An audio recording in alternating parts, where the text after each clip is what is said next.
இன்றே டவுன்லோட் செய்து உங்கள் ஃபேவரட் ஷோக்களை என்ஜாய் பண்ணுங்க. அந்த குடும்பத்துல இருக்கிறவங்க முன்னாடி நான் எதுக்கு உங்களை அடிச்சேங்கறத பத்தி யோசிக்க மாட்டீங்களா? இவ்வளவுதானா? இவ்வளவுதான் நீங்க என்ன புரிஞ்சுக்கிட்டதா?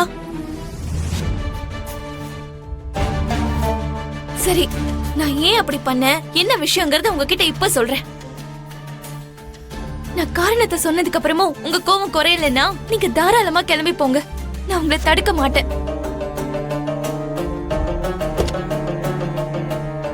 நீங்க ரொம்ப கோவமா அந்த வீட்டுக்கு வந்தீங்க. உங்க மொத்த கவனமும் அந்த அபூர்வா மேலதான் இருந்தது. நான் அந்த அபூர்வாவை அம்மா பூமி,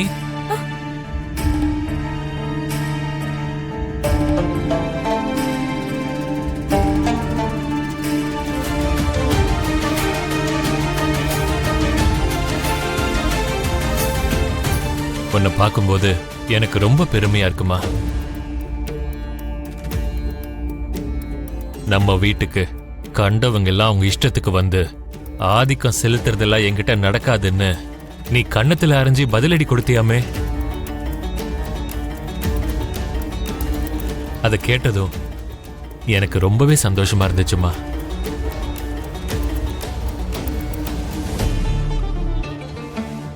அவங்க வீட்டுல இருந்தாலும் அநியாயம் நடந்தா நான் சும்மா இருக்க மாட்டேன்னு அவனை தடுத்து நிறுத்தி அபூர்வாவை காப்பாத்திருக்கிறத நினைச்சா உண்மையிலேயே நீ கிரேட்மா. என் மனைவியை காப்பாத்துறதுக்காக நீ அவனை அடிச்ச பாரு, அது எனக்கு ரொம்ப பிடிச்சிருக்குமா. உன்னை விட இவங்க தான் எனக்கு ரொம்ப முக்கியம்னு கண்ணத்துல அரைஞ்சி பதிலடி கொடுத்திருக்க பாரு, அது எனக்கு இன்னும் பிடிச்சிருக்கு.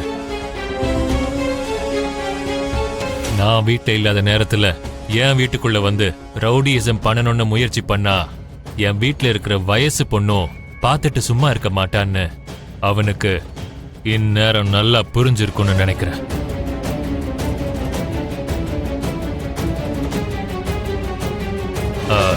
ஆமா, உனக்கு இவங்கிட்ட என்னம்மா பேச்சு வேண்டி கிடக்கு? வாமா, நம்ம போலாம். இல்ல அங்கிள், எனக்கு இவர்கிட்ட கொஞ்சம் பேச வேண்டியிருக்கு. நீ அவனை அடிச்ச அடியில அப்படியே அவன் திமிரெல்லாம் அடங்கியிருக்கும்.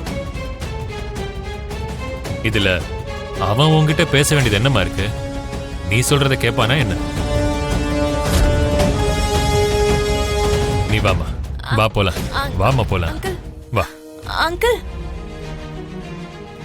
நீ அடிச்சதுனாலதான் அவன் இன்னும் உயிரோட இருக்காம்மா. ஒருவேளை நான் அடிச்சா உயிரோட இருந்திருக்க மாட்டான்.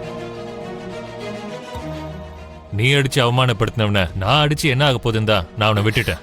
நீ வாமா, போலாம் வா.